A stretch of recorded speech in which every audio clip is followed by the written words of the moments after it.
Wei Min-sok, 31 years old, senior analyst at the logistics company Hanguk Logistics, 23rd floor of a glass building. A rented studio in Goyang, 15 minutes by subway from the office. His cat Kimchi, whom he almost never saw, left before dawn and returned after midnight. On Friday, he left work at 23:40. Not because he was a workaholic, it was just that the quarterly report on logistics chains was needed by Saturday morning, and no one except him knew how to correctly consolidate the data so that the tables would not fall apart from a single wrong reference. It was cold outside. November, light rain, the smell of wet asphalt and fried tteokbokki from the 24-hour stall near the station exit. Min-sok walked toward the subway with earphones in his ears. He was listening to a podcast about the construction of Hainok wooden structures, about how ancient Korean craftsmen assembled load-bearing wooden frames without a single nail. It was his secret hobby. None of his colleagues understood why an analyst needed to know how the rafter joint of a Korean roof was built. He himself could not explain it. There was simply something in the logic of structures that Excel spreadsheets lacked. The last thing he remembered, wet rails by the steps, slippery paving stones, his foot twisted to the left, his hand did not manage to find support. The earth and sky changed places. White light. The first sensation was smell. Thick, damp, warm. Earth. Grass. Something animal in the air, distant but distinct. No exhaust, no ozone from the subway, no smell of sesame oil from Uido restaurants. Min-sok was lying on his back. The sky above him was unnaturally blue. Without a single airplane, without a contrail, without the smog that hangs over Goyang almost all year round, even on good days. Just a blue sky with clouds huge, three-dimensional, real. He sat up. Around him was an open plain. Tall grass. Far to the left was a wooded ridge similar to Korean foothills, but without power lines, without roads, without a single building on the horizon. For the first 7 seconds, he simply looked. Then he touched the ground with his palm. The ground was warm, rough, with pebbles and dry stems. Completely real. Good, he said aloud in Korean. Good. That was his method in stressful situations, to say good and begin an inventory. Not to panic, but to list. Numbers calm better than any breathing. What there is: clothing, trousers, white shirt, jacket from Uniqlo, office shoes, smartphone screen cracked, does not respond to touch, does not turn on, wallet several $1 tab money and cacao bank cards, keys to the studio, earphones right one torn off, wristwatch mechanical, gift from his father working. 2354. What there is not: civilization. He stood up and looked west. From somewhere there came smoke, not chemical, but wooden, living. And a sound came. Shouts, rhythmic blows, and something else that made the air resonate in his chest. He went toward the sound. He heard the hunt before he reached it. Short, guttural cries, not words, but coordination. Blows, stomping, and that low trumpet roar which he had taken for a vehicle, but which could not belong to any vehicle. Min-sok came out onto the crest of a gentle hill and stopped. Below, a mammoth hunt was taking place, a real one. He watched for several seconds, exactly as long as the brain needs to accept information that it categorically does not want to accept. The mammoth was enormous. 4 meters at the shoulder, reddish long wool, tusks curved forward like scimitars, ears moving, small eyes bloodshot from stress. Around it were about 20 people. Men and women in roughly dressed hides, bodies sinewy and dark from the sun. They were throwing wooden spears with stone tips, and most of the blows simply did not pierce the skin. The mammoth turned sharply. It ran at the group on the left. One hunter fell. He did not run away. He stumbled, fell on his side, did not have time to roll away. The mammoth's leg was coming straight at him. Min-sok did not think. He bent down, grabbed a large stone the size of 2 fists, and threw it with all his strength at the mammoth's head. Hit the temple. The mammoth shuddered, turned its head. The fallen hunter rolled away. Min-sok threw a second stone. A third. Then he tore a long branch from the ground, almost a pole, and ran down the slope with a shout, not from bravery, but because instinct demanded movement, and movement demanded noise. He shouted, waved the pole. The mammoth switched to the new source of irritation, this small, strange object that shouted and did not smell familiar. The hunters used the hesitation. 3 struck at the same time. One with a spear into the neck at the base, the second into the groin. The third drove a dart under the shoulder blade with such precision that it was clear he was not doing it for the first time. The mammoth swayed. More blows. The beast fell to its knees, then onto its side. The ground shook under Minseok so hard that he lost his balance. Silence for a second. Then a many-voiced, triumphant cry. Minseok stood with the branch in his hand, breathing heavily and looking at the carcass. One of the hunters, tall with an ochre tattoo across his entire shoulder, a scar across his right cheek, came right up to him, looked down at him, then struck his fist against his chest briefly, not cruelly, as a gesture of acceptance, and said something. The words were completely foreign, not a single sound familiar in any way. The tribe lit a large fire by sunset. They skinned the carcass quickly and methodically. Everyone knew their task. Some cut the hide along lines that Minseok did not see, but that clearly existed in the shared memory. Others separated the necessary parts. The bones were piled separately to the side. The entrails were also sorted, not thrown away. This was not random work. This was a system. Minseok sat and watched. There was nothing to write with. The phone was dead. No pen, no paper. He memorized. The analyst in him switched on by itself. By dinner, he had noted several things. First, the hierarchy was real but not rigid. The hunters ate first. This was logical. They had risked their lives. Then the children, then the rest. The old people received a separate piece from one of the young hunters without any commands. Simply habit. Second, the fire was specially guarded. One elderly man with gray braids did not hunt and did not butcher the carcass. He only maintained the fire and muttered something. Shaman? Or simply the keeper of the fire, a position so important that it was more important than hunting. Third, the children were not separated from the adults. A boy of about 8, active, with curious eyes, sat beside Scar and was clearly asking questions. Scar answered briefly. The tall hunter with the scar, Minseok, privately named him Kan, just so there would be a label seated him beside himself. Gave him meat. Minseok took it. It was tough, smoky tasting without salt. But he ate everything. Then he took out the dead phone, useless but shiny, and placed it on his palm. Kan looked for a long time, then carefully touched the glass with his finger. Nothing. Kan snorted, said something short to the boy beside him. The boy laughed. Minseok put the phone away.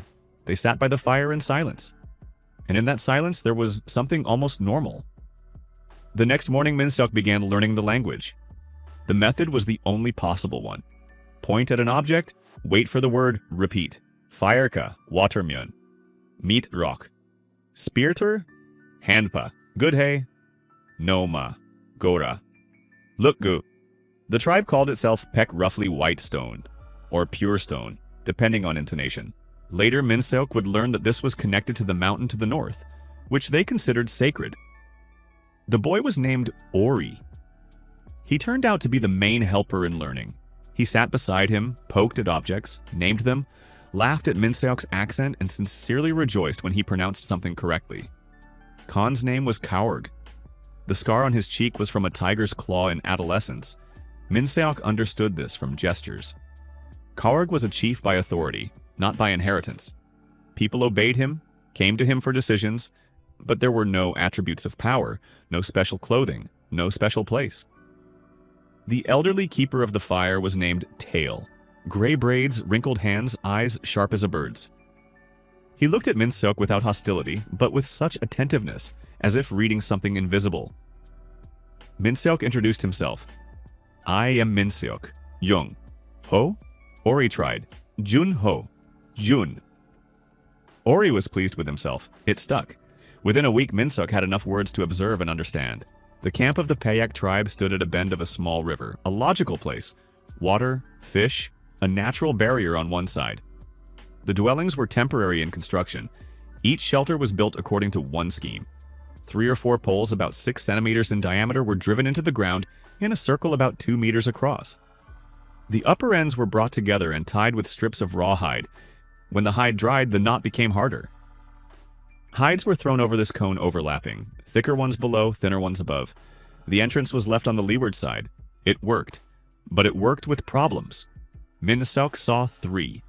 Problem 1, a gap at the ground. The lower edge of the hides was not pressed to the ground. At night, cold air came from below. People slept in a pile, warming each other. This worked, but chaotically and uncomfortably. Problem 2, smoke. Inside, they sometimes lit a fire on cold nights.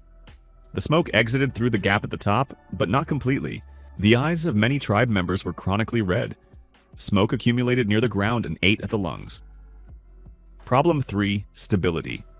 The poles were simply driven 20 centimeters into the ground. After heavy rain, the ground softened. The poles spread apart. The structure tilted. Minsuk had already seen one shelter falling. It simply leaned during the rain and lay down. He also noted the tools. Stone hand axes good, clearly made with skill. Scrapers of chipped flint, sharp. Spears poles with a tied stone tip, fastening with a leather strip. Needles of thin bone with a neat hole. But there was no rope. Only rawhide and thin strips. Hide tore, rotted, lost shape when wet. Containers for water except leather bags, which also leaked. Normal way to store food meat was dried in the sun, but without salt it spoiled quickly. Minsuk made mental notes. He had no paper, but he had an analytical brain, accustomed to holding tables in his head. And he had 23 years of knowledge about how the world was built. He began with rope. Because rope is the foundation of almost everything else. Without it, it is impossible to properly tie a structure, make a bow, set a trap, tie a raft, suspend a load. The tribe used rawhide, thin strips of tendon, and sometimes stems of certain plants, simply twisted double. This tore. Minsuk found the needed plant on the third day of exploring the riverbank. A nettle-like stem long, with a fibrous structure. In Korea, something like this had been used in traditional weaving for thousands of years. He knew this from one random podcast about traditional Korean fabrics. He showed Ori. "This," said Minsuk, tearing off the stem. "Good." Ori looked skeptical. Minsuk took the stem, soaked it in water, split it into fibers, long, thin, flexible. Then he began twisting 3 strands at the same time into a cord, twisting them toward each other. It was a simple 3-strand rope. The principle, each strand by itself is twisted in one direction, let's say clockwise.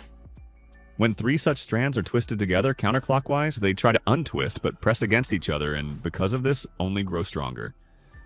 The load is distributed evenly across the 3 strands. Minsuk twisted a piece about half a meter long, took both ends and pulled. The rope held. He gave Ori a pull. The boy was surprised. Then Korg came up, took the rope, tried to tear it. It did not work. "How?" he asked, one of the first questions Minsuk had learned to understand. Minsuk showed slowly. Split the fiber, twist the strand, twist 3 strands together. Ori tried immediately. The first 3 times it fell apart. On the 4th, it worked. He raised the rope and shouted something toward the camp. 2 people came running, looked. One tried it, and within a few minutes was also twisting. Minsuk sat and watched how the idea spread through the camp by itself. That was the first. 2 weeks later, Minsuk decided to work on the shelters. He had enough words for explanation, and he already had authority. The rope had made an impression. Several hunters had already remade the fastenings on their spears from leather to rope, and the fastening had become stiffer. He approached Kaurg. "I want to build a new house," said Minsuk. "Better, warmer, I will show." Karg looked at him for a long time. "You built houses?" he asked. "No, but I know how." This was a truth of a special kind. He had never built anything with his hands in his life, but he knew the principles, had read about them, listened to podcasts, understood the physics of why some structures stand and others fall. Kaurg nodded. Something like, "Try." Minsuk began thinking on paper, that is, on the ground. Found a flat area, took a sharp stone, and drew a scheme directly in the soil. The problem of the conical shelter type. Unstable base, poor insulation from below, smoke does not leave. Solution: a semi-dugout with a gable roof. Here's the structure. Step 1. The pit. A hole is dug as tall as a person, about 40 centimeters deep and roughly 3 by 4 meters in size. This lowers the floor level below the ground. The earth itself is a thermal insulator. Even 30 centimeters of depth removes most of the draft at ground level. Step 2. Load-bearing posts. Along the perimeter of the pit, 20 centimeters back from the edge, load-bearing posts are driven in, 6 pieces, 2 on each long side and 1 at each end. The post must be at least 30 centimeters in the ground, not just stuck in, but sunk. And here's the important point. The base of the post must be charred in the fire. Minsuk explained this separately because the principle was not obvious. Wood burns, but the charred layer turns into charcoal. Charcoal does not rot and does not absorb water. This protects the lower part of the post from rotting in wet soil. Korean craftsmen had used this method for thousands of years. He himself had read about it in relation to the construction of traditional village buildings. Step 3. Ridge beam. 2 central posts higher than the others. Between them, a horizontal ridge beam is laid, the spine of the gable roof. For fastening it, Min-seok invented a simple joint. A fork is made at the top of the post with an axe or heavy stone. The beam is laid into it and tightened with rope. Step 4. Rafters. From the ridge beam down to the side post go sloping rafters at an angle of about 45 degrees. This is the optimal angle for rainwater runoff and holding snow load without collapse. Step 5. The lathing. Across the rafters, horizontal lathing was tied from thin poles, the distance between them about 20 centimeters. The covering was laid on it. Step 6. Covering. Here Min-seok used what was at hand: hides, large leaves, bundles of reeds. The reeds were laid from bottom to top like tiles, lower bundles first, upper ones covering the joint. With proper laying, a reed roof is practically impermeable to rain and holds heat well. Step 7. Hearth with chimney. In the center of the room was a hearth, but with a difference. Above it, from poles and clay, a simple chimney was built, a box narrowing upward and exiting through an opening in the roof. Draft arises due to the difference in temperatures. Hot air tends upward and leaves through the chimney, instead of spreading through the living space. The explanation took half a day. Not because it was complicated, but because the language still did not give Min-seok the needed precision. He showed with his hands, drew in the ground, demonstrated the principles on small models made of twigs. Tail, the keeper of the fire, came up and began listening. He did not say a word, simply looked at the scheme, then took one of the twigs and corrected the angle of the rafter on the model. Min-seok looked. "Yes," he said. "Correct." Tail nodded and walked away. Karg gave people. The work took 4 days. The first building was imperfect. The ridge beam at first lay crooked. One rafter cracked. They had taken wood that was too thin. The reed roof at the ends let air through. Min-seok redid things as they went. But by the evening of the 4th day, the building stood. A woman named Neri, Ori's mother, silent and very physically strong, was the first to enter. She stood inside, came out, said one word: "Warm." Then looked at Min-seok. "Warm," she repeated, but already as a statement, not as surprise. The next morning, Karg said to build more. By the end of the first month, 6 permanent dwellings of the new type stood in the camp. Not ideal, but significantly better than the previous shelters. In parallel, small revolutions were happening, which Min-seok launched almost by accident. Weaving. He showed Nari the principle of simple weaving from willow twigs, warp and weft, as in textile weaving. This made baskets. It seemed like a trifle, but baskets changed storage. Now grains, nuts, and dried berries did not lie scattered on the ground, but were kept in containers. Fewer losses from rodents, less dampness, leather tanning. Min-seok knew the principle from a random article about a traditional Korean craft. Oak bark contains tannins, which, when soaking leather, chemically bind the fibers and make it strong and rot-resistant. Before this, the tribe simply dried hides in the sun, producing hard, brittle leather that softened again when wet. Leather treated with oak bark held its shape and did not rot. This improved clothing, belts, and fastenings immediately. Salt. Min-seok found it by accident. Salt deposits by the river 2 hours walk away. He showed the tribe how salt preserves meat. This changed food storage fundamentally. Now part of the catch could be preserved for weeks, not 1 or 2 days. The conversation with Tail happened on the 35th day, in the evening by the common fire. Everyone had already gone to sleep or was preparing to sleep. Tail sat by the fire, as always. Min-seok sat beside him. For some time they were silent. Then Tail said, "Where are you from?" This was already a simple enough question for Min-seok. "Far," he answered. "Very far." Another time. Tail looked at him. "Another time? You understand the future? What will be?" Tail thought for a long time. "You are from what will be?" "Yes." The old man looked at the fire. "I thought something like that," he said slowly. "You know much. But you do not know simple things." "I do not know what?" "How to walk quietly," said Tail with a slight smile. "How to hear the forest. How to read the sky." This was true. Min-seok was a city man through and through. "You teach us," Tail continued. "I will teach you." Min-seok looked at him. Deal, he said in Korean. Then tried in the local language. Good. Tail nodded. Good. On the 42nd day, Minseok decided that the spear was a bad weapon. Not because the spear was bad in itself. The spear is excellent. But it has one fundamental flaw. For it to work, the hunter must approach the beast closely. Very closely. That means injuries, deaths, losses. The bow solved this. Minseok knew the principle, but the principle of the bow is deceptively simple.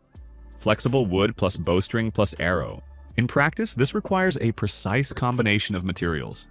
He spent 3 days searching for the right wood. 2 characteristics were needed at the same time. Elasticity, the wood must return to its original position without deformation, and bending strength, not breaking under tension. Yu, Ash, or Rowan were ideal. Minseok was not a botanist and could not precisely identify species. He went another way. Took a branch, bent it with his hands, watched how it returned. Brittle, not right. Stretches and does not return, not right. Springs back quickly and without cracking, right. On the 3rd day, he found the right tree on the northern slope, low with reddish bark. The blank, a branch about 120 centimeters long, diameter at the grip about 3 centimeters, tapering to 1.5 at the ends. Important, the wood must be dry but not over-dried. Freshly cut wood springs well but deforms under load. It needs to dry properly. Minseok cut 3 blanks for reserve. Shape of the working surface. The flat side of the bow is the one that faces the target. The rounded one is the one that faces the shooter. This is not arbitrary. The rounded side works in compression when bent, the flat one in tension. Wood works better in compression than in tension, so the flat side outside is correct. Bowstring. Here the fiber rope again became indispensable. The bowstring must be strong and almost not stretch, otherwise the energy will go into deforming the string, not into the arrow. Minseok twisted a 4-strand bowstring from the best fibers, soaked it with fat to protect it from moisture. At the ends of the bow he made notches, nocks, where the bowstring sat and held without a knot. A knot in this place is bad. It slips, changes the centering, and under strong tension can burst at the worst possible moment. A notch holds the bowstring mechanically. Tension. The distance from the bowstring to the grip in the ready state is about 15 to 17 centimeters. Less, a weak shot. More, the bow may break or the hand may not cope. Arrows, shaft, straight thin branches dried and straightened over steam. Minseok held them over smoke, warmed them slightly and bent them until a straight line came out. Deviation of the arrow from straightness gives a huge error at distance. The tip is stone as on spears but smaller and thinner. Fastening, split the end of the shaft by 2 centimeters, insert the tip, wrap with rope below and above the split. When the rope dries, it compresses the split tightly. Fletching. Minseok added this because an arrow without fletching flies chaotically. 3 halves of a bird feather, glued with resin and tied with rope at the tail end. The feathers stabilize the arrow in flight, creating aerodynamic resistance at the rear. Minseok missed the first shot. The second too. He was not an archer, but on the 10th he hit a clay target at a distance of 20 meters. Ori, who was watching nearby, jumped up with a shout. Karg took the bow, held it, tried to draw it. Drew it easily. He had the arms of a hunter. Aimed, shot, hit on the first try. Looked at the bow for a long time, then raised his head and said something to Minseok that he did not understand immediately. Then Ori translated more simply. Coward says this changes hunting. Minseok nodded. Yes, it changes. Not everyone accepted changes easily. There was a hunter named Sok, second in seniority after Coward, stocky, with a heavy gaze. He was silent for the first weeks, watched. But when Minseok began teaching others to handle the bow, which meant that a spear hunter became less valuable, Sok spoke. In the evening by the fire, he stood up and said something long, looking at Coward. Minseok did not understand everything, but he caught the key words. Payak, ancestors, spirits. Changing is bad. Karg listened without interrupting. Tail sat with his eyes closed. Then Karg answered. Briefly. After that he looked at Minseok. Sok says, you are changing the path of Pek. The spirits of the ancestors will not approve. Minseok thought for a second. I understand, Sok, he said slowly, choosing words. The ancestors were strong. Their path is good. But the ancestors too once picked up a stone for the first time. Lit a fire for the first time. That was also new. Tail opened his eyes. Korg looked at Minseok. Fire from the spirits, said Korg. Everything from the spirits, Minseok agreed. But the spirits gave us hands and a head. We must use them. Tail said something quietly. Everyone fell silent. Ori translated to Minseok in a whisper. Tail says, fire was not with people. A man came and brought it. Minseok understood. Tail was comparing him to a legendary character of their mythology, the one who brought fire. It was awkward, and at the same time it settled the dispute. Sok did not agree, but he did not argue with the keeper of the fire. On the 60th day, Minseok raised the next topic. Why move? The Paik tribe was semi-nomadic. The camp stood in one place for 2 or 3 months, then they left following the herds. This had made sense before, but now Minseok saw arguments against it. 6 built houses cannot be taken with them. Each move equals building anew. Tanned leather requires time, rivers, oak bark. Each move interrupts the process. Food stores with salt are created over weeks. A move resets them. He gathered a council, the first formal council which Minseok proposed as a format. First Korg spoke, then Sok. Then Nari, she spoke rarely, but when she spoke, everyone listened.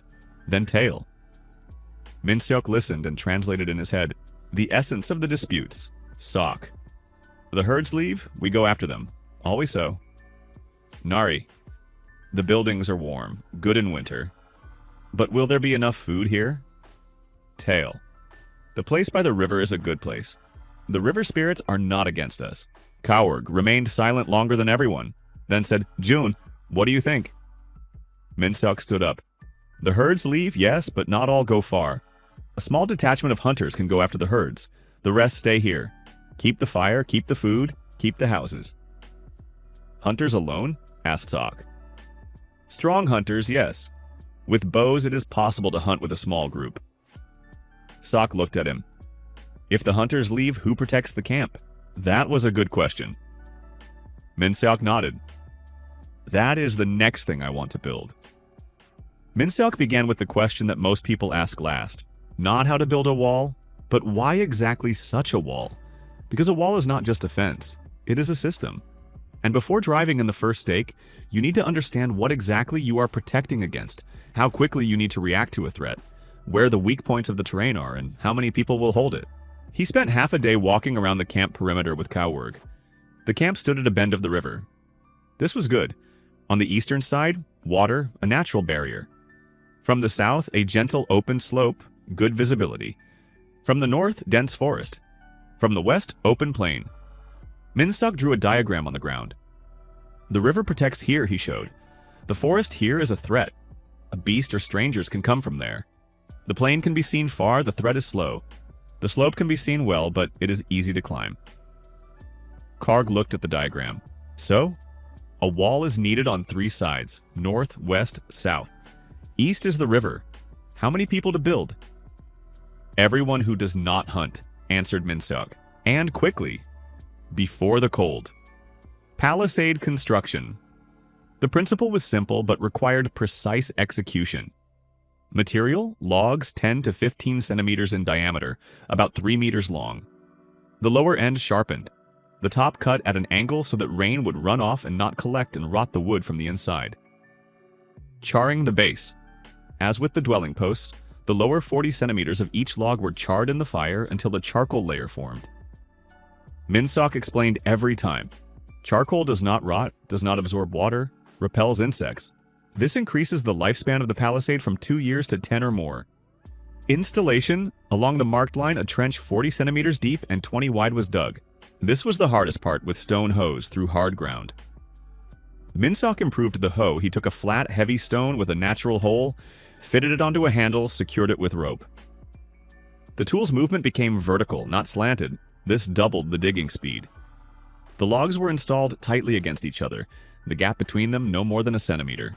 Minseok checked each one, placed it against the ones already standing, looked at the tightness. Horizontal ties. On the inner side, at heights of 1 meter and 2 meters, horizontal poles were laid, tied to each vertical log with rope. This was not just reinforcement, it was a walkway for defenders. Standing on the lower pole, a person could look over the palisade. Standing on the upper one, shoot. Gate. On the southern side, Minseok made 1 gate. Width for 2 people to pass side by side, no more. A narrow entrance, a tactical decision. Attackers cannot enter as a large group at the same time. The gate posts were especially thick, dug in 60 centimeters. The lock was a heavy wooden beam laid into brackets on both sides. Minsok made the brackets from forked thick branches, a natural shape requiring no processing. Construction took 18 days. All men, women, teenagers worked. Minsok walked along the line constantly, checked, corrected, explained. Nari turned out to be the best builder in the tribe. She understood spatial tasks intuitively, quickly moved from explanation to action. Sok worked silently. Good, fast. No objections. Minsok noticed this. On the 10th day, he approached him. Sok, you build well. Sok looked at him without expression. I do what Paik needs, so do I. Silence. You are not an evil man, Sok finally said. But you changed too quickly. Minsok thought for a second. I understand, but the threat does not wait. What threat? Winter? Hunger? Strangers? Predators? Sok looked at the palisade. Will this help? Yes. Then I build. And he left. On the 18th day, the last log stood in place. Ori ran along the inner side, then climbed onto the walkway, looked outside over the top. No one will enter, he shouted. Karg walked around the palisade from the outside, then entered through the gate. Stood in the middle of the camp, looked around, said one word. Home. Minsok had deliberately postponed the problem of water. It seemed solved. The river was nearby. Go and take it. But on the 45th day, when the camp had already become a permanent site, he understood. This was a weak point. If strangers came and stood between the camp and the river, people would be left without water. If a beast drank upstream and fell into the river, everyone would get sick. If the river froze in winter, going to an ice hole would be dangerous. A well was needed. Minsok sat down and restored in his memory everything he knew about wells. The principle is simple. Dig down to the aquifer. The problem is that the walls of the pit collapse, so reinforcement is needed.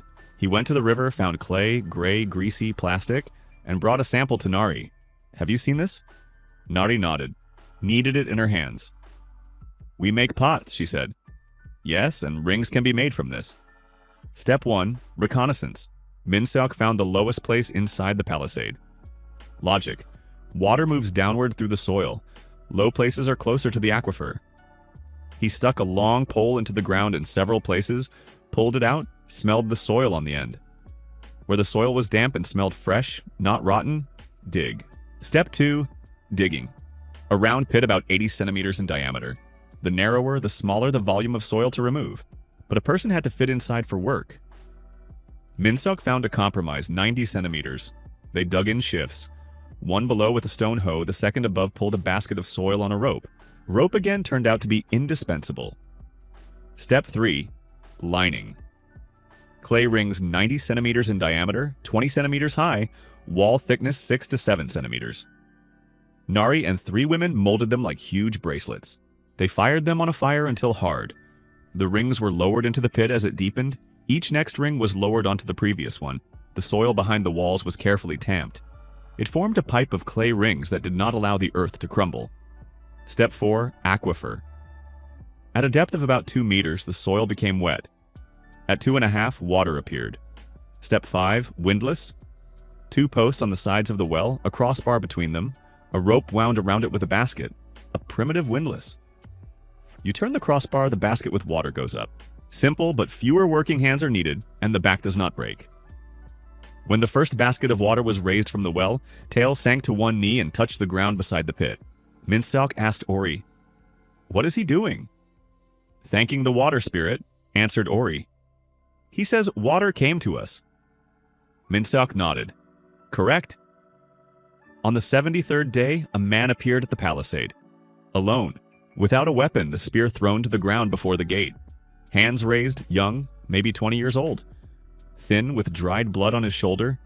Clearly had walked for a long time, legs cut by grass, lips dry. Kaurg and Sok stood at the gate. Minsok beside them. The stranger was saying something quickly, clearly asking for something, but the language differed from Paik. Other sounds, another rhythm. Not completely different, sometimes something similar flashed through. Karg listened, then quietly said something to Sok. Sok shook his head. What? Minseok quietly asked Ori. He is from the Sora tribe, Ori whispered. They live beyond the forest. Karg says, let him in. Sok says no. Why not? Sora and Paik before. Ori searched for a word. Fought, long ago, but Sok remembers. The stranger looked at them. His eyes were not evil, just exhausted. Minseok stepped forward. Food? Water? He asked the stranger, reinforcing the words with gestures. The stranger nodded. Minseok turned to Karg. He is alone, wounded, without a weapon. If we drive him away, he will die. If we let him in, we will learn more about the forest and about Sora. Karg looked at the stranger. Sok frowned. Tail, standing slightly behind, said something quietly. Karg made the decision. Let him in, but under guard. The stranger's name was Ray. He spent 3 days with the Paik. During those 3 days, Minseok learned several important things. First, the Sora lived farther north in the forest. They were hunter-gatherers like the Paik, but forest ones, different skills, different tools. Second, Ri had been exiled. Not for a crime, for an argument with the chief about hunting territory. He was a loner now. Third and most important, Ri looked at the Paik buildings with the expression of a person who had seen something impossible. On the second day, he stood by the well for a long time, watched as Nari drew water with the windlass, then asked her something. Nari did not understand a different language. Minseok approached. What are you asking? Ri looked at him. Then with gestures, water, hand, rope, up. Why does the water go up by itself? Not by itself, Minseok explained, with gestures and fragments of words. The rope pulls. A person turns. Ri touched the windlass, turned it slowly. The basket went up. His face changed. On the third day, Ri asked to stay. Winter came earlier than Minseok expected. First, it simply grew colder. Then the first snow fell, light, melting quickly. Then a real frost struck. The tribe spent the first night in the new houses. In the morning, Nari came to Minseok and said only, warm, that was all. But it was the best assessment. The palisade held. The houses held. Supplies, salted meat, dried fish, nuts in baskets, grains of wild cereal existed. The well did not freeze. The depth gave a stable temperature of the underground layer. But problems began with fuel. Firewood was ending faster than Minseok had calculated. 6 houses plus the common fire consumed an enormous amount. He sat and thought. The solution came from physics, a stone and clay stove. An open fire is extremely inefficient. Most of the heat goes upward into the sides, not into the room. Efficiency is about 5 to 10%. A stone stove works differently. Stone absorbs heat during burning and then gives it back into the room for a long time, evenly, slowly. Efficiency rises to 30 to 40% with good construction. Minseok built the first stove in the largest house. Construction. Base.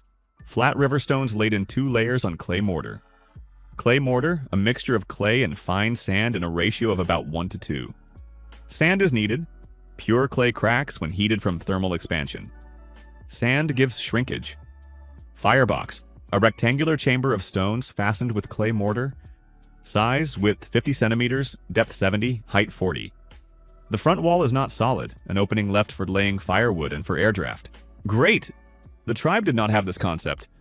Minseok explained the principle. Fire burns better when air comes from below.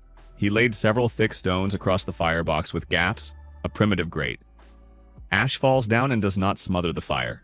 Firebox vault arched. This is important. A straight ceiling of the firebox will crack under load. An arch distributes pressure to the sides. Minseok laid the arch over the firebox, supporting it with a temporary wooden template until the clay mortar dried. Chimney. A vertical channel exiting through the roof. Key point: the chimney must be higher than the roof ridge by at least 20 centimeters. Then the wind does not blow back. If the chimney ends below the ridge with a certain wind direction, smoke will go inside. Damper. Closing the chimney at night. When the fire has burned out and the coals do not give carbon monoxide, the damper is closed, and the accumulated heat does not leave through the pipe at night. In the morning, it is opened before lighting. The first lighting of the stove caused a commotion. The smoke went up the chimney. Everyone saw this. There was draft. The stones began to heat. After an hour, Tail cautiously touched the side wall, pulled his hand away quickly, hot, then slowly placed his palm back, held it there, looked at the stones, then quietly laughed, Min-seok had never heard his laughter before. It was the surprised, sincere laughter of an old man who had seen a miracle. "Stone holds fire," said Tail. "Yes, fire fell asleep in the stone." Something like that. Tail touched the wall again. Good. In the middle of winter, 3 became ill. Cough, fever, weakness. One of them was a little girl named Sari, about 5 years old, Sok's daughter. Min-seok was not a doctor. He was an analyst. But he knew basic things: hygiene, warmth, fluid, and something about plants. Tail worked with the sick, used herbal decoctions that he had gathered since summer. This was right. Min-seok did not interfere with that part, but added his own. First, hot broth. Meat and water, boil for a long time. Min-seok explained, hot liquid helps. Everyone knew this in any time. But here broth was given cold simply because they boiled meat for food and did not think about serving temperature. Hot broth for the sick became the norm. Second, isolation. The 3 sick people in one house, separate from the rest. Min-seok explained through gestures and simplified words. Illness passes from person to person through closeness. Ori translated. Sok looked at him strangely. This contradicted the intuition that sick people needed more people nearby. "Can I be near Sari?" asked Sok. "You and Nari, yes. Others, no." Sok agreed. Third, warmth and ventilation at the same time. Paradox. A sick person needs warmth, but also fresh air. In a closed house without ventilation, moisture accumulates, and if there is a source, illness. Min-seok made a small opening in the upper part of the wall, covered with a hide. It can be opened for a few minutes. Fresh air comes in, stale air goes out. Fourth, clean hands. He showed everyone who cared for the sick. Wash hands in water before contact with the sick person's food. Tail looked at this distrustfully. Min-seok could not explain bacteria. He simply said, "Illness lives in the hands. Water washes it away." Tail thought and agreed. He had his own analog of this ritual before healing. He always washed his hands. Different reasons, one result. After 8 days, all 3 were recovering. Sari recovered first. Sok came to Min-seok on the 9th day, was silent for a long time, then said, "Sari lives. Yes, you helped." Tail helped more. Sok shook his head. "You said, separate the sick." "I did not want to, thought it was cruel, but listened." Pause. "No one else became ill," he added quietly. This was not just a conversation. This was the moment when Sok stopped being an opponent. Stayed. In winter, when the days became short, Min-seok and Ray sat by the stove for a long time and talked. Or rather, tried to. Their languages were similar, like 2 dialects of one proto-language. Not identical, but with a common root. This accelerated learning. After a month, Ra spoke the Paik language enough to be useful. And one evening, he told something important. "Beyond the big forest, there is another tribe," he said. "Han. Big. Many people. They are not hunters. They..." He did not find the word, showed with gestures, bending down, hands in the ground. "Dig?" asked Min-seok. "No. Plants. On purpose." Min-seok froze. "Agriculture," he said quietly in Korean. He looked at Ray. "They plant, then eat?" "Yes, much food. But they..." Ray again gestures. "Wall. People behind the wall. Other people outside. Closed? Do not accept strangers?" "Yes, no strangers. Only their own." Min-seok sat down. An agricultural tribe. Fortified. A few days' walk away. This changed the whole picture. Winter ended slowly. Snow melted unevenly. Frosts returned several times. But one day the air changed, became softer, wetter, and Ori ran outside and shouted something joyful. Spring. The tribe came alive. Hunters went after the herds. Women began preparing for the gathering season. Min-seok thought about Han, but first, the experiment. All winter he had been setting aside grains of wild cereal which the women had gathered in autumn. He selected the best ones, large, heavy, undamaged. By spring he had a small stock. He found a plot of land by the river, alluvial silt, soft, rich. Cleared it of grass, dug it with a hoe to a depth of 15 centimeters, leveled it, made furrows with his finger in even rows, distance between rows, 20 centimeters. Placed 1 grain in each furrow every 10 centimeters, covered with a thin layer of soil, watered from a basket. Nari watched. "What are you doing?" she asked. "Planting. Grains?" "Yes." Grains are eaten, she said. Not as a reproach, as a fact. These are not eaten. They will grow into new grains. Many. Nari looked at him. You have seen this? Yes, answered Minseok. There, where I came from. Nari was silent for a second. Good, she said. I watch. The first sprouts appeared after 12 days. Minseok saw them in the morning, thin green loops breaking through the earth. He squatted and looked for a long time. Ori was running past, stopped. What is this? Grains, said Minseok.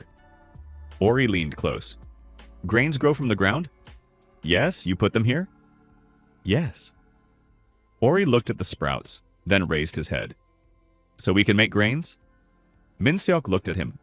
The 8-year-old boy had just formulated the idea of agriculture more precisely than Minseok could have explained in an hour. Yes, he said, exactly. On the 40th day of spring, messengers appeared at the gate. Not 1, 3, from the forest, from the Han tribe. Minseok watched as Korg met them. They were visually different. Denser in build, their clothing better dressed. One had something wooden hanging on his belt, a container with a lid, neatly made. The conversation went on for a long time. Minseok stood nearby, listened, understood about a third. The Han language was close, but not identical. Then Korg called him. Jun, listen. One of the messengers, an elderly man with a tattoo on his forehead, looked at Minseok and said several phrases. Korg translated, Han have heard about our camp. They say, you have walls. You have water from the ground. You have houses that do not fall. Where is this from? From me, answered Minseok. Korg translated. The messenger looked at him for a long time, then said something. Korg slowly translated. Han want to talk with you. They have a problem. Big. What? Korg listened to the answer. Their river is leaving. Less water every year. Fields dry. They starve. Minseok was silent for a second, then asked, Are they ready to accept a stranger? Korg asked. The messenger answered briefly. He says, If you solve the water, yes. Minseok looked at the palisade, at the houses, at the first sprouts by the river, at Ori, who was hanging on the gatepost and eavesdropping. Then looked at Korg. I will go. Alone? With Ray. He knows the forest. Korg did not think long. Sok goes too. Minseok nodded. Good. They left the next morning. 4 of them. Minseok, Ray, Sok, one of the Han messengers as a guide. Minseok took with him only the most necessary. A flint knife, rope, several tools. And in his head, everything he knew about water, soil, irrigation, and river systems. The pack tribe watched them from the gate. Ori shouted something after them. Minseok turned around. What? Come back, shouted Ori. I still have to learn. Minseok laughed for the first time in a long time, truly. I will come back, he answered in Korean, then added in the Paik language. I promise. And they went into the forest. The forest turned out worse than Minseok expected. Not in the sense of scarier. Scarier would have been predators or strangers. Worse in the sense of more complicated. Everything that in the Paik camp was visible and understandable here turned into a system of hidden signals. The Han guide walked confidently, like a person who had grown up in this world not on the plain, but among the trees. He almost did not look under his feet, simply knew where there was a root, where a ditch, where a wet hole under the moss. Ri walked behind, sometimes stopped, listened to the wind, smelled the air. Sok walked last.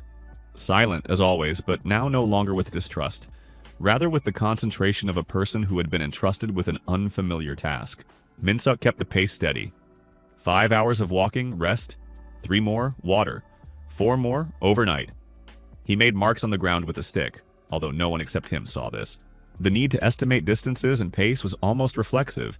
How many kilometers per hour, how tired the legs were, how quickly strength was being spent, where to make camp so as not to lose pace tomorrow. The forest was damp.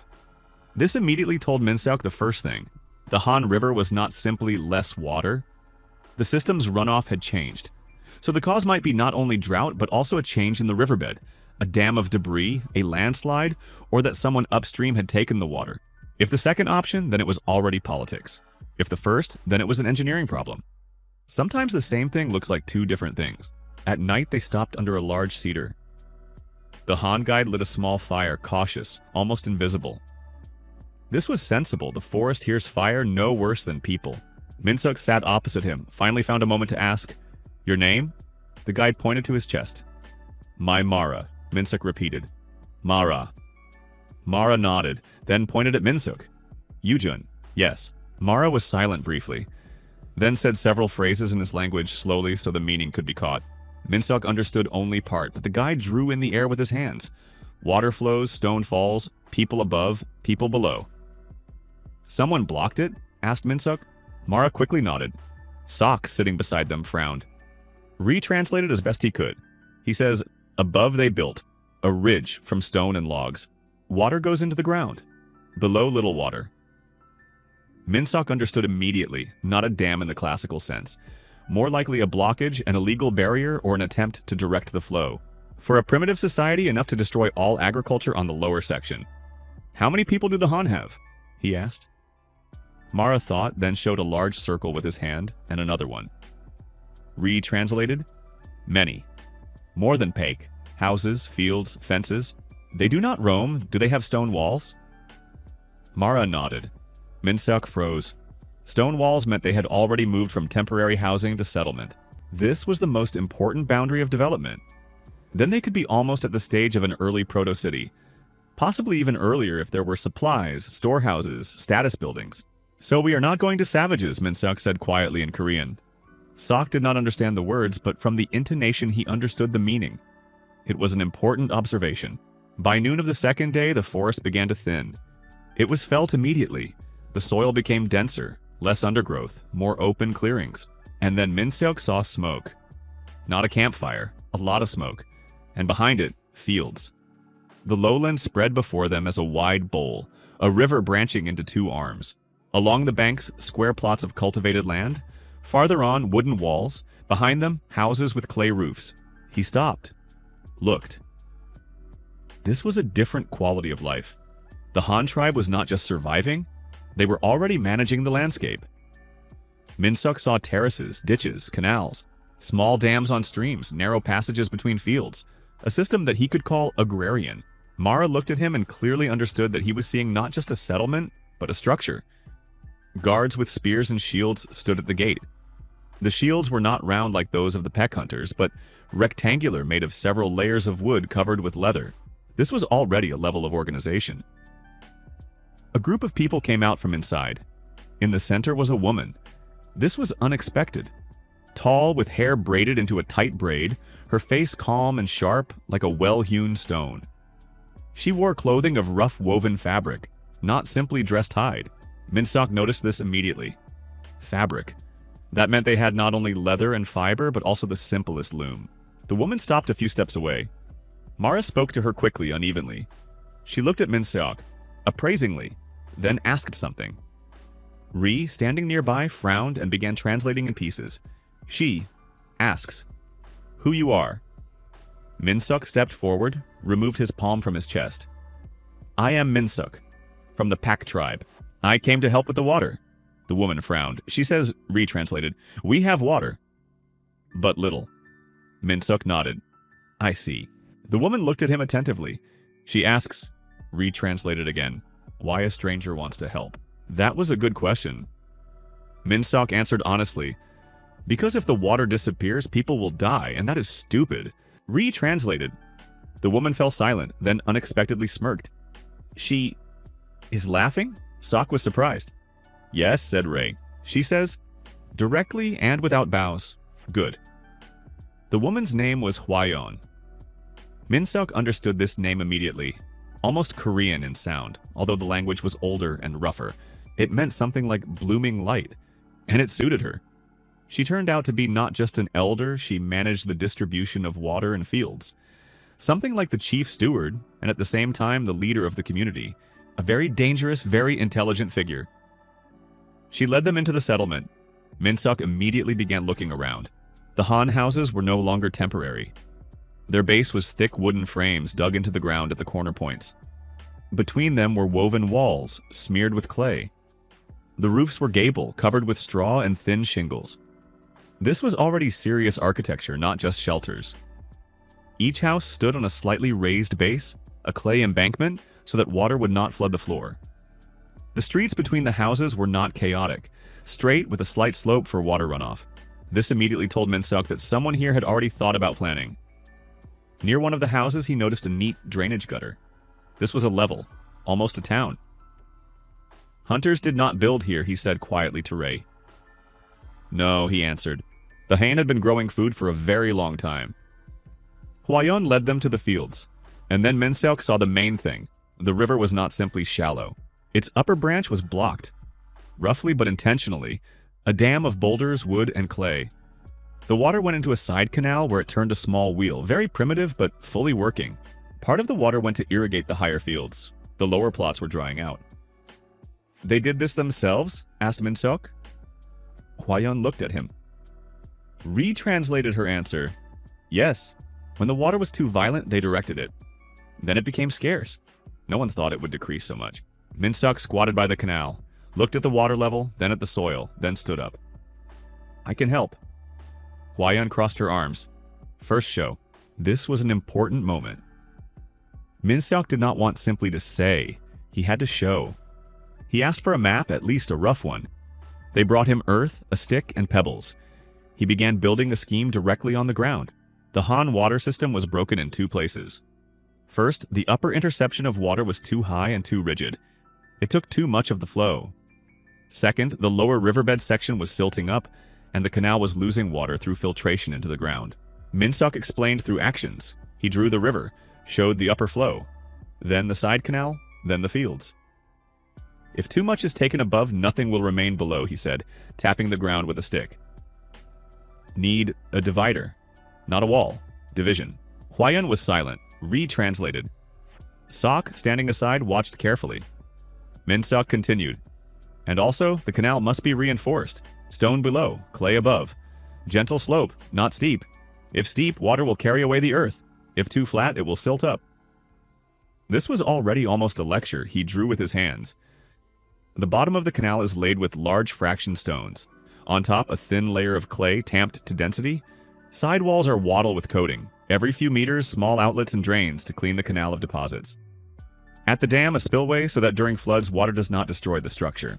And most importantly, the flow must be divided by zones. The system must not be all or nothing, but controllable. Hwayeon finally spoke, retranslated with difficulty. She asks, have you built such a thing? Not all of it. But I know the principle. From where? Min-seok thought, and answered honestly as far as he could. From the future. Retranslated. Hwayeon looked at him for a long time, then said shortly, good. Do it. The work began the next day. Min-seok understood. The whole system could not be broken at once. If the dam was simply removed, the upper fields would be left without water. If it was left as it was, the lower fields would die. So an intermediate node was needed. He proposed making a water distribution node, a primitive sluice. The structure was as follows. Main retaining embankment of stone and clay, but not solid. 3 channels of different widths. Upper for intensive irrigation, middle for reserve, lower for natural discharge into the river. Wooden gates that could be raised and lowered.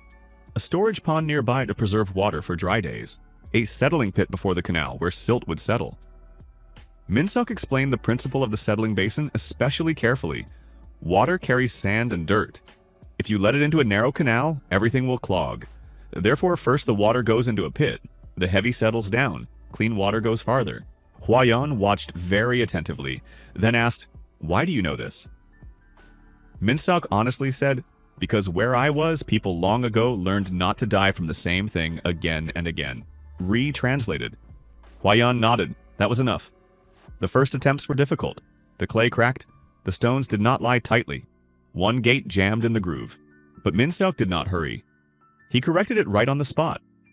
And for the first time in this world, he felt not just people's amazement. He felt that his knowledge could truly change not individual things, but an entire system of life.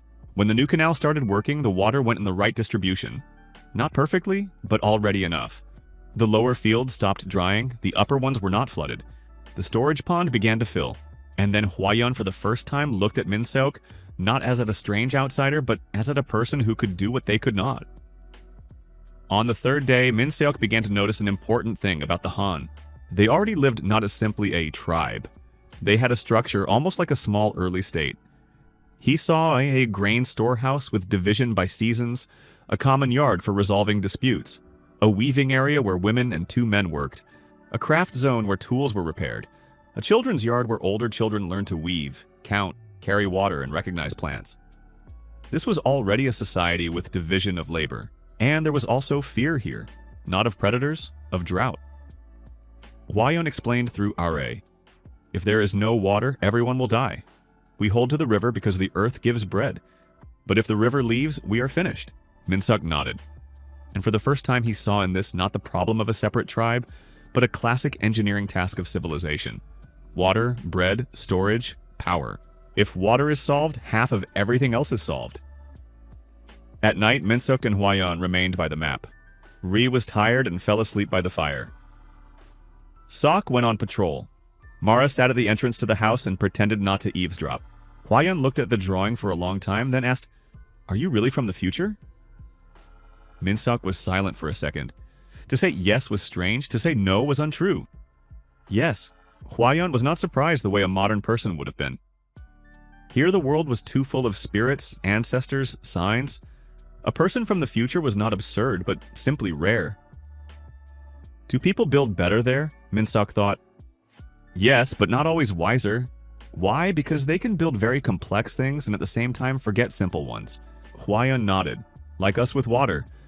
Yes, she looked at him more attentively. You are not a chief? No, but you lead. Min-suk smiled slightly. I simply see where it breaks. Hwayeon was silent for a long time, then quietly said, Then stay until you fix it. It sounded almost like an invitation, and almost like an order. On the 5th day, what Min-suk had expected in advance but hoped to avoid happened. Heavy rain began. Not a downpour, but enough to test the system. The water in the upper canal rose sharply. The new distributor held for the first minutes. Then one of the earthen walls near the settling basin began to slide. Min-suk saw it first. Stones! He shouted. People rushed to him, not understanding the language, but the tone was clear. Stones in bags, baskets, hands, everything there was. It was necessary to urgently reinforce the wall before the flow broke through the weak spot and carried away the whole canal. Hwayeon stood nearby and did not step back even once. Ri, soaked to the skin, passed on commands. Sok dragged boulders without words. Min-suk literally finished the structure by touch, stone to stone, clay into the gaps, interwoven branches over it, tamping with feet on top. It was dirty, fast, and rough, but it worked. When the rain ended, the canal stood. Hwayeon, soaked, covered in mud, looked at Min-suk and suddenly smiled. It was the first real smile he had seen from her. You do not lie, she said through Ri. Min-suk snorted tiredly. I try.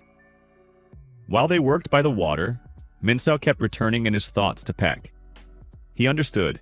If he stayed too long, the camp would remain without him, and some of the improvements would freeze, but if he left too early, the Han would lose the chance to secure the water.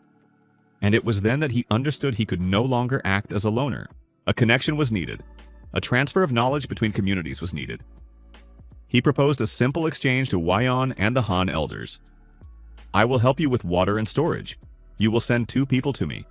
I will teach them to build, weave, store food, and then you will teach my people agriculture. This was new thinking, not I came and did everything, but a network of skills. Hwayeon listened for a long time, then said, You want us to become stronger? Yes, why? Because one strong center is good, but several strong centers are better. They will not die all at once if something goes wrong. She looked at him as if trying to understand what era he came from. The answer was simple, from the one where centers not connected to each other die one after another. But here people were only beginning to learn this. On the 7th day, Min-suk was officially invited to the Han community circle. Elders, craftsmen, women who watched over the grain, and several young hunters who clearly thought that war was a more honest occupation than canal sat there. Min-suk saw it on their faces. Hwayeon stood and announced through Ray because not everyone yet had a common language. The stranger showed how to preserve water. He knows how to build. He knows how to see what we do not see. From now on, Min-suk is a guest of Han under the protection of the community. A murmur passed through the people. One of the old men raised his hand. If he is a guest, then we do not touch him, but he is not ours. Hwayeon looked at him. Not ours yet. Min-suk froze. Yet. That was an important word. In the evening, he sat by the water. The canal worked, the pond filled, the damp earth smelled of clay and rain. Ree sat beside him. "Will you return to your people?" he asked. "Yes." "Then?" Minsuk looked at the river. "Then, possibly, here." Ree nodded. "Good." Hwayeon said, "If you return, you will be given a place." Minsuk smirked. "A place?" "A house," Ree corrected. "Or a workshop." This word suddenly felt almost home-like. Workshop. He looked at the lights of the Han settlement and thought that for the first time in all his time in this world, he saw not just survival, but direction. Paik had hunting, walls, fire, a palisade. Han had water, fields, distribution, settlement. And what if all this were connected together? If people who knew how to hunt learned to build, and people who knew how to grow learned to defend themselves, then something new would appear. Not hunters, not farmers, not a tribe, but a society. In the morning, Minsuk, Ray, and Sok prepared to leave. Hwayeon came to see them off herself. She handed Minsuk a bundle. Inside were a piece of dense fabric, a pouch of salt, a thin wooden tablet covered with clay and dried in the sun, the first semblance of a writing surface, and a small knife with a bone handle. Minsuk looked at her. "This, for me?" Hwayeon nodded. "So that you write, or draw, or do not lose." It was unexpectedly touching. Minsuk was almost at a loss. He bowed low, not because it was customary here, but because a feeling was rising inside him that he did not want to show too clearly. "Thank you," he said. Hwayeon looked attentively. "Will you return?" Minsuk nodded. "Yes, and I will bring people." She raised an eyebrow. "People?" "Yes, we will teach each other." Pause. Then Hwayeon smiled again, briefly but no longer for the first time. "Good, Minsuk." And this time his name sounded without foreignness, almost like their own.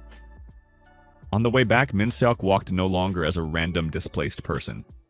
He walked as a person who had seen two different levels of development and understood how they could connect. Behind him remained Han, a settlement of fields, canals, walls, and managed water. Ahead was Paik, a camp of hunters, ropes, palisades, and the first permanent houses. Between them, forest, river, and a new task, not just to survive, but to connect. He knew that when he returned, he would have to build not only houses and palisades, he would have to build exchange, rules, new tools, common norms of language, grain storage, sturdier boats, roads between settlements, and possibly the first form of alliance. For now, he walked through the forest with a pouch of salt, fabric, and a wooden tablet in a leather backpack. Ree walked beside him, Sok slightly ahead, and for the first time, Minsuk felt he was no longer one man who had accidentally fallen into the past. He had become the beginning of something that could outlive him. When Minsuk returned to the pet camp, he immediately understood. During his absence, the camp had changed, not sharply but noticeably. The palisade had become higher. New houses with stoves had appeared. At the gate now, 2 people stood watch, not one. Bundles of dried fish and meat hung on the walkway, and by the well, a small shelter that had not been there before. This meant only one thing. People had begun to use not only his ideas, but also to improve them. And this was the best reward possible. Ori noticed him first. The boy flew out from behind a house, stumbled in the mud, got up and shouted so loudly that people began coming out of the other buildings. "Jun! Jun has returned!" Minsuk had barely managed to set his foot on the ground when Ori had already clung to his belt, as if he could disappear again. "You promised," shouted the boy. "I came back," said Minsuk, slightly moved. "See?" Ori stepped back a pace, examined him from head to toe as if checking against memory. "You smell like another place." Minsuk laughed. "Probably." Karg was already standing at the gate, and beside him Sok. He still did not like Minsuk, but now there was less coldness in that dislike, and more of the demanding seriousness of a person who had already seen the result. Karg listened to his story for a long time. About Han, about canals, about land that feeds, about water that leaves and can be held. Sok did not interrupt. When Minsuk finished, Karg looked at him and asked, "Will the people there be allies?" "If we give them a reason," answered Minsuk. "Yes, and if not, then they will remain strangers." Karg nodded. "Then we must give them a reason." Minsuk insisted on a common council. It was not easy. The Paik hunters did not like sitting for a long time and listening to speeches. The Han farmers did not like improvisation, but Minseok understood. If he wanted to connect two worlds, first he had to connect people around one fire. He sent messengers to Han with a message. Come not as guests. Come as those who can become neighbors. Hwa-yeon did not agree immediately, but she agreed. 3 days later, 8 people from Han appeared at the Peck Palisade. Hwa-yeon, 2 elders, a canal master, a woman who watched over grain, and 3 young men. The camp instantly became tighter from tension. The hunters looked wary, the farmers even more wary. Minseok understood that this was even good. If no one is afraid, then no one is thinking seriously. He stood between them by the fire, and began with something simple. You have meat. They have grain. You have the experience of hunting. They have the experience of the land. If you live separately, you will always depend on luck. If together, you will survive winter better and be stronger in summer. Sok frowned. One of the young Han asked something sharply. Retranslated, he says, if the pack people love hunting, why do they need land? Minseok answered without hesitation. Because hunting is risk. Land is reserve. And reserve does not cancel hunting. It makes it free. This phrase caught Korg. He repeated it in his language for the others. Tail, sitting by the fire, nodded quietly. Hwa-yeon listened silently, then asked, What do you propose? Minseok unfolded a scheme on the ground. He spoke about what now seemed obvious to him, although a month ago it had been only intuition. If 2 tribes are going to live nearby, they need a common storehouse. Not just a place for food, a system. The storehouse of fire and water, this is what Minseok called it in his head, then translated into the Paik language as something like the place where it does not rot. The name did not stick immediately, but the essence was clear. Storehouse structure, base. A raised platform on stones, so that the load does not lie on damp ground. There must be space under the storehouse for ventilation. This reduces rotting and protects from rodents. Walls, woven panels of willow, coated with a mixture of clay, ash, and fine straw. Clay creates density, straw reduces cracks, ash increases resistance to moisture and insects. Roof, a high gable so that moisture does not accumulate inside. The roof slope is steep so that snow and rain do not linger. Internal division, 2 blocks. Dry block, grains, dry grass, salts, seeds, tools. Warm block, meat, smoked foods, fat, stock of charcoal. Hanging system, meat must not lie on the ground. It is hung on crossbeams, so air passes around and below. Protection, a palisade around the storehouse and 1 narrow entrance with a double door. This reduces the risk of fire and theft. Minseok explained slowly, showing with his hands, drawing with a stick, moving stones. Hwa-yeon immediately understood the main thing. This is not one house. This is a heart. Yes, answered Minseok. If the heart is held together, people will not die of hunger. Exactly. Tail heard the word heart and looked into the fire as if confirming an ancient truth. The next day, work began. And here for the first time, something important happened. Pack and Han began to work side by side, not because Minseok ordered it, but because it became beneficial. The Pack hunters carried logs and stones. The Han people wove panels and coated them with clay. Nari led the women who mixed clay with ash and straw. The canal master from Han showed how best to lay the base on wet ground. Ri made sure no one confused the commands. Sok, to Minseok's surprise, turned out to be magnificent at building. Silent, heavy, he understood load intuitively. He was the first to propose making a 2-layer base. Large stones below, small ones above, so the floor would sag less. Minseok approved immediately. This is good. Sok only nodded, as if he had long known that it would be good. By the evening of the 2nd day, the frame of the future storehouse was already standing. By the 3rd day, the walls. By the 4th, the roof. And when meat was hung under it for the first time and bags of grain were poured out, Minseok understood. The alliance had already begun. Not in words, in construction. Not everyone was pleased. An old hunter from Paik, one of those who still remembered the nomadic moves, approached Minseok in the evening. He was the kind of person whose wrinkles seemed part of his strength. Why should we share food? He asked.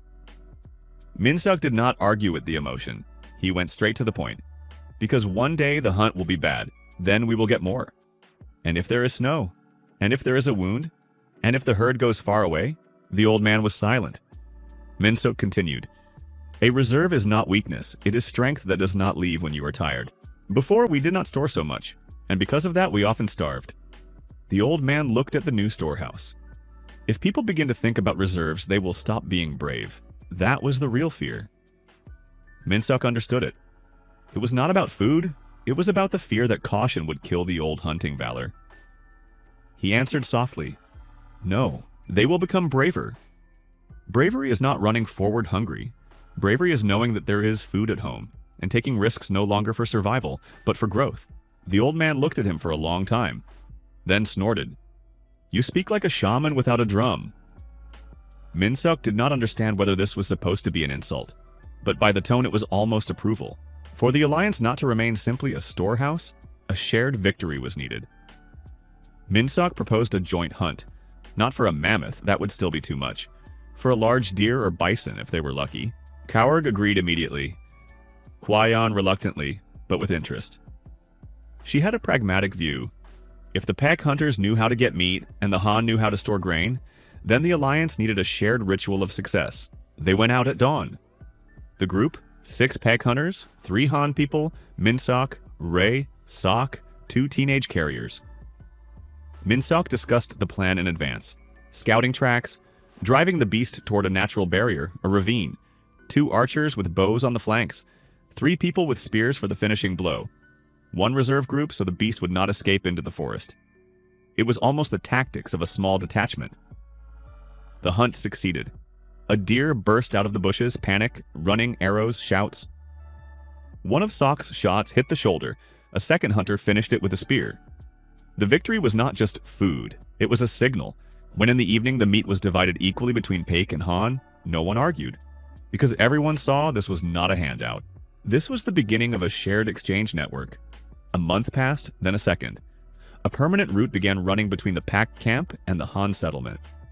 Not a road in our sense yet, just a path cleared of bushes with marks on trees, with places for rest and water.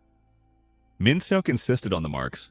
Simple notches on trees, stones arranged in a certain order, pieces of fabric on branches, not for beauty, but as navigation.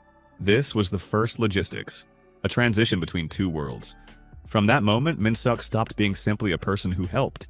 He became a node, the one through whom ideas, materials, people, and power passed. He began teaching boys and girls of both tribes how to count, how to check the weight of a basket, how to distinguish good fibers from weak ones, how to repair a spear fastening, how to dry meat, how to store seeds, how to make the simplest measuring marks on a stick.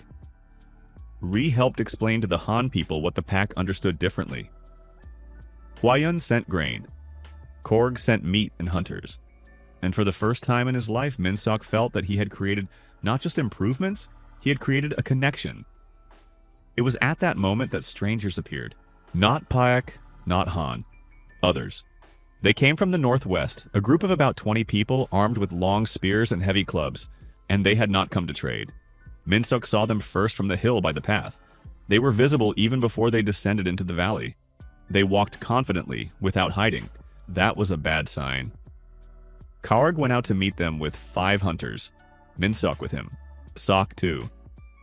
Hwayeon and 2 Han stayed by the storehouse. The foreign chief, tall with knocked-out teeth, with a necklace of fangs, spoke quickly and harshly. Ri translated in pieces because the language was distant. The meaning was simple. The land by the river was no longer empty. So they had to pay. Pay? For what? For the right to live. Min-seok looked at them and immediately understood that this was no longer a dispute about water. This was already the politics of force. Kaorg asked, "How much?" The chief smirked and raised 5 fingers, then another 5. 10? 10 people's worth of food and property for passing. Min-seok understood. They were counting on a weak alliance. Divided tribes would have been easy for them to take, but the already existing storehouse and route made the situation different. He stepped forward and spoke in his now more confident local language. "No." The chief stared at him. Min-seok continued slowly so that everyone would understand. "There is a home here. There is water. There is a storehouse. There are hunters and farmers. If you want to live nearby, speak. If you want to take, you will leave with nothing." The reaction was instant. Laughter, then a threat, then hands to weapons. And right then Min-seok understood. A new stage of history had begun. Now the alliance had to do more than build, it had to defend itself. Minsok returned to the camp and immediately began work. Not panic. Not gathering everyone into a pile, but precise, cold construction. He chose a place on the path between Paek and Han. There was a narrow passage there between a stone spur and a marshy lowland. An ideal place for an outpost. The idea was simple. If the enemy comes from the north, he must not pass quickly. Outpost construction. 2 side stone ramparts. A narrow corridor 20 meters long. A palisade on the inner side. An observation platform. A stock of spears and arrows. Alarm signal, bundles of dry grass and smoke. The outpost itself was not a fortress. It was a speed trap. Minsok explained this as an engineer. There is no need to make an impregnable wall here. It is necessary to make the enemy slow down, while our people are already ready. Time is also defense. Korg understood immediately. Hwayan not immediately, but after the explanation she nodded. Sok proposed making a side crawlway for archers. Minsok approved. Ri found a place for water. The young Paek and Han worked together for the first time for real. And while they carried stones and wove shields, Minsok understood an important thing.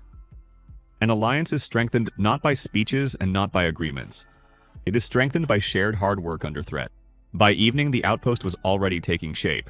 Not finished, but already tangible. Minsok sat on a stone, tired, dirty, with calloused hands, and watched Nari and a woman from Han arguing about the thickness of the clay layer on the storehouse wall. They argued in a mixture of 2 languages and gestures, and understood each other better and better. Ri laughed with the teenagers at how Sok was learning to tie rope with the correct knot. Karg stood on the hill and looked toward the forest. Hwayan talked with Tail about water and fire, old fire and new river, 2 symbols that now lived side by side. Minsok looked at all this and understood. If before he had built houses, now he was building something greater. Order. A system. The beginning of society. And somewhere beyond the visible forest, those who wanted to destroy this order were already walking. But now people had something more important than fear. They had experience of working together, and that was already almost victory. The strangers returned after 6 days. This time not 20 people, 32.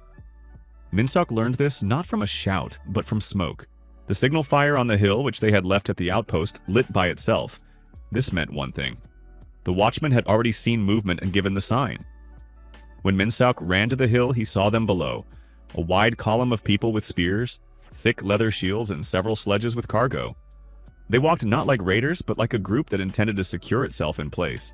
This was even worse, because a raider can leave, but an invader stays. Karg stood nearby and was already distributing people. Sok at the left rampart, Ri on the path with 3 archers. Hwayan had sent 5 men and 2 women from Han with long spears and shields. Minsok raised his hand. Same plan, but more enemies. Korg nodded. Then we are smarter too. Minsok did not want to fight in an open place. He needed a corridor, and he got it. The path to the outpost passed between a stone projection and a lowland where there had once been wet ground. Over the past 2 weeks, the people of Paek and Han had deliberately loosened the area, poured water into it from a ditch, and covered it with a thin layer of dry earth and grass. From above it looked normal, but beneath it, a squelching trap. The principle was simple. A heavy step destroys the upper layer. A person does not sink completely but loses stability. The formation breaks. The rear rows interfere with the front ones. Minsok tested the trap personally. The foot sank into the ground half a step, enough to break the pace. Plus, stones had been placed in advance along the edges of the narrow corridor. If the signal was given, they could be shifted and partially close the passage. Not a wall. A narrow mouth. That was where the enemy had to lose formation. Hwayan came herself, looked at everything silently, then said, "This is not a wall." "No," answered Minsok. "This is time." "Time?" "Yes. While they slow down, we will already be ready." Hwayan nodded. She understood. When the strangers approached, Minsok did not wait. First, sound. A screaming signal from dry grass at the top of the hill, then answering smoke from the outpost, and immediately people took positions. The foreign chief saw the fortification and slowed down. This was good, because a self-confident enemy is more dangerous than a clever one. He sent 3 scouts forward. They entered the corridor, and then Minsok shouted, From the side ditch, on command, a bucket of water was poured out. Not much, but enough to wet the top layer of soil. Under the weight of their steps, the scouts immediately began to sink and slip. One fell to one knee. The second slipped. The third tried to retreat and ran into his own people, who had already entered after him. Sok released the first arrows. He was not shooting to kill, but at shields and legs. The goal was not to kill, but to stop. Minsuk simultaneously gave the signal for the stones to be moved. Two large boulders partially blocked the passage. Now the strangers became cramped. That was exactly what Minsuk wanted, because in a narrow place, even a few people with spears can stop a crowd. The battle began at the moment when the strangers understood that they would not be let through. First they went head-on, then to the sides. But the rampart on the left, behind which the Hain archers sat, gave them an unfavorable angle. And on the right was a slope that had to be climbed. Minsuk did not shout much. He gave short commands. Back! Hold! Here! Formation! Shoot! It seemed that for the first time in his life, he spoke like a commander, and people obeyed. The Paek hunters worked freely and sharply, the Han people structurally and precisely. This combination turned out to be very strong. The hunters threw themselves in at the moment of impact. The farmers held the line and did not let it break. When one of the strangers still broke through to the top of the outpost, Sok met him, without shouting, without display. Just a step forward, a shield strike to the chest, a sharp push, and a spear into the side. The stranger fell. Karg exhaled through his teeth and struck the next one. Ri was by the wall, passing arrows. Huayun, which Minsuk noticed with surprise, had not gone to the rear. She stood beside the Han women, and they threw stones and short darts with such confidence, as if they had been waiting for exactly this moment all their lives. It was not a men's battle. It was the defense of a community, and because of that it became scarier and stronger. In the middle of the battle, something bad happened. One of the young packmen, whose name was Minu, leaned out from behind a stone too early. An enemy spear went into his shoulder. Minu screamed and fell back. Blood. A lot at once. Minsuk saw it, and for a fraction of a second understood that now there would be either panic or order. He chose order. Tail! He shouted. The old man was already nearby with a dressing bag. While the battle continued, Minu was dragged to the rear. Minsuk himself tore off his belt to make an additional tourniquet. Tail acted quickly and precisely. He was no longer just an old bone setter. He had become part of the system. Minsuk looked for a second at the blood on his hands and understood. Now they were not only building here, now people were dying here. And if he did not strengthen the defense, all of this would collapse. With that thought, he returned to the battle already different. Harder. The strangers had not expected the defense to hold so long. They were used to taking by fear and numbers, but here they were met not just by spears. An idea. A fortification. Time.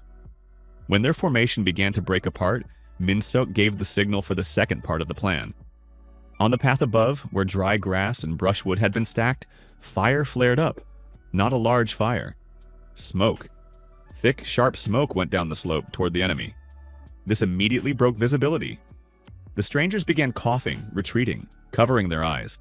Their chief shouted something furiously. But at that moment, from the other flank, Han people struck them with short spears, and from above, pack hunters with stones and arrows. This was no longer chaos, this was coordination. The strangers wavered, then began to withdraw. Kaurg wanted to pursue. Minsuk raised his hand.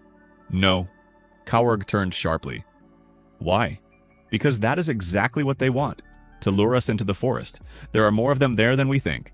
Kaurg looked at the battlefield, then at the retreating strangers, and reluctantly nodded.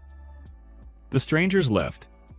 They did not flee in panic, they retreated in an organized way, having lost some people and almost all of their psychological advantage. The wounded remained on the field. Minu was alive. Tail, examining his shoulder, said only one thing to Minsuk. He will live. Those were the best words of the whole day. Huayun approached Minsuk afterward. Her face in dust, hair disheveled, palms in blood and mud. She looked at him attentively. Is this your defense? She asked through Rie. Ours, answered Minsuk. Huayun was silent for a long time, then nodded. Then now this truly is our alliance. That was the moment when the word became fact. When everything ended, Minsuk did not let people celebrate too early. First the wounded. then checking the palisade, then reinforcing the damaged section, then and only then, food. This was an important lesson. Victory is not where you won the battle. Victory is where you managed to patch the hole before the next strike. He personally inspected the outpost. The damage was minor. One palisade post had cracked, 2 stones in the corridor had shifted, 1 ditch was washed out, 3 arrows were bent, a wooden bracket at the gate had broken. All of this could be repaired, but Minsuk did something else important. He ordered the outpost to be enlarged, not in height, in depth, so that the enemy would not have direct access to the node. Add a second inner line. This was no longer an outpost. This was a small forward fort. And if such a thought comes to a person after the first battle, he is already thinking like a statesman. The next day, Minsuk gathered a council, not only Paek and Han. Now he invited the youth, the old people, and those who had taken part in the defense. He placed 3 stones in the center. "We will always do this," he said, before deciding what we build next. The stone on the left, hunting. The stone on the right, land. The stone in the center, defense.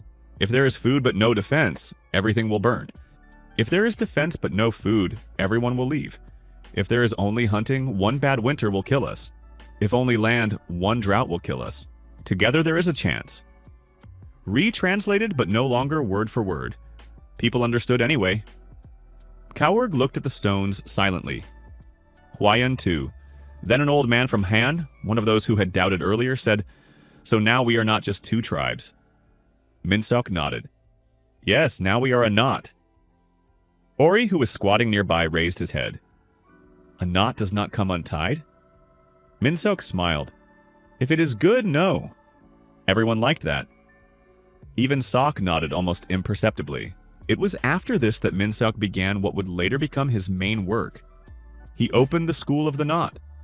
Not in today's sense, without a building, without a board, without a teacher behind a lectern. It was a learning format where people from different groups learned from each other. Hunters taught tracking, camouflage, the bow. Farmers taught land, water, and storage. Han women taught weaving, fabrics, and grain distribution. Tail taught healing with herbs and fire. Minsuk taught construction, measurement, slope, load, ropes, frames, and storage systems. Every day 1 skill. Every day 1 small useful thing. In his head he called it compact education, but translated it more simply, learning from everyone. The first lessons were awkward, then interesting, then habitual. And this is the moment of the birth of culture, when new knowledge stops being a miracle and becomes a schedule. A week after the battle, Minsuk climbed the hill above the outpost. From here, everything was visible. The packed camp with its houses and palisade, the Han fields with their canals, the new outpost between them, the path along which people and goods moved, evening fires, and to the south the dark strip of forest where the strangers were still hiding. Kaurg and Huayan stood beside him. They were silent. Then Kaurg said, "Before we lived separately." Huayan answered, "Now we will no longer be able to." Minsuk looked into the distance. "And that is good." Kaurg looked at him. "Why good?" Minsuk thought about the past, about the office, about the rails, about the white flash, about how in the first minute after rebirth he had not even understood what to do. Now he knew. "Because separately we will be killed faster," he said, "and together we have a chance to become those who decide how to live here further." Kaurg nodded silently. Huayan looked at the fields. "Then we build further." And that was not just a phrase, it was a new law of the world.